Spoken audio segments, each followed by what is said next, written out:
Guys, welcome back to my YouTube channel রাখি রান্নাঘর। তো আবার নিয়ে চলে এলাম আপনাদের জন্য নতুন একটা ভিডিও। তো আজ আমি বানাবো ঝিঙে পোস্ত। তো ভিডিও শুরু করার আগে চ্যানেলটা নতুন হলে চ্যানেলটা অবশ্যই সাবস্ক্রাইব করে নেবেন, আর ভিডিওটা ভালো লেগে থাকলে লাইক কমেন্ট শেয়ার করবেন।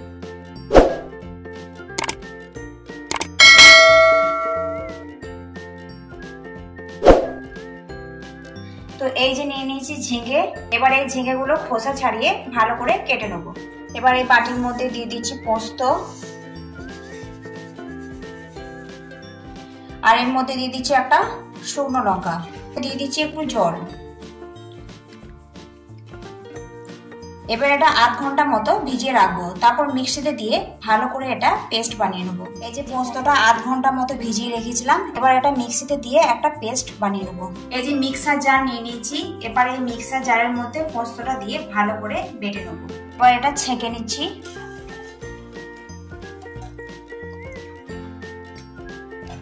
এবার এটা জারের মধ্যে দিয়ে দিচ্ছি, সামান্য একটু জল মিশিয়ে দিচ্ছি, একটু জল মিশিয়ে দিয়েছি। এবার এটা ঢাকনা লাগিয়ে ভালো করে এটা বেটে নেব। এই যে পোস্তটা বেটে নিয়েছি মিক্সার জারের মধ্যে দিয়ে, এই দেখুন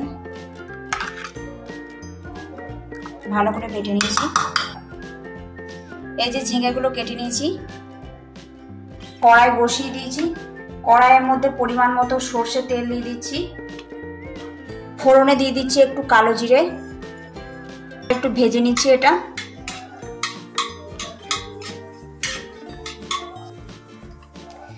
কেটে রাখা পেঁয়াজটা দিয়ে দিচ্ছি। পেঁয়াজটা দিয়ে একটু ভালো করে পেঁয়াজটা ভেজে নিচ্ছি। এই যে পেঁয়াজটা হালকা করে একটু ভেজে নিয়েছি। এবার এর মধ্যে কেটে রাখা ঝিঙেটা দিয়ে দিচ্ছি। এই যে কেটে রাখা ঝিঙেটা দিয়ে দিচ্ছি, ভালো করে মিশিয়ে নিচ্ছি।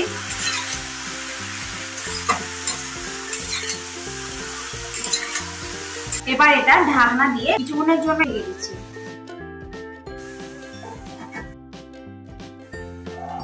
এবার ঢাকনা খুলে দেখছি, দেখুন ঝিঙে থেকে কতটা জল বেরিয়েছে। এই জলে কিন্তু ঝিঙেটা সেদ্ধ হয়ে যাবে। ভালো করে নাড়িয়ে নিচ্ছি।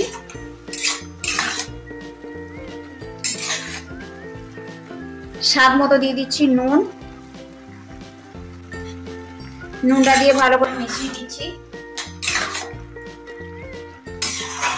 আরো এটা ঢাকনা দিয়ে ঢেকে ভালো করে ঝিঙেটা সেদ্ধ করে নেব। ঢেকে দিচ্ছি।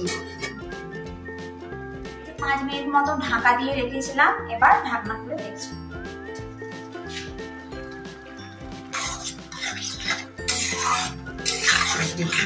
কেটে রাখা পোস্তটা এবার দিয়ে দিচ্ছি।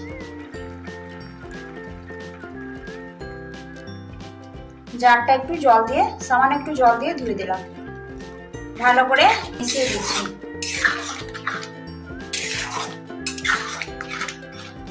আবারও এটা ঢেকে দিচ্ছি। এটা 5 মিনিট মতো ঢেকে দিচ্ছি, পোস্তর কাঁচা গন্ধটাও চলে যাবে। পোস্তটা দিয়ে 5 মিনিট মতো এটা ভালো করে ফুটিয়ে নিয়েছি। ঢাকনা খুলে দেখছি, ভালো করে নেড়ে দিচ্ছি। এটা রেডি হয়ে গেছে একদম। নামানোর শেষে এর মধ্যে দিয়ে দিচ্ছি সর্ষে তেল, ছড়িয়ে দিচ্ছি। গ্যাস অফ করে দিচ্ছি।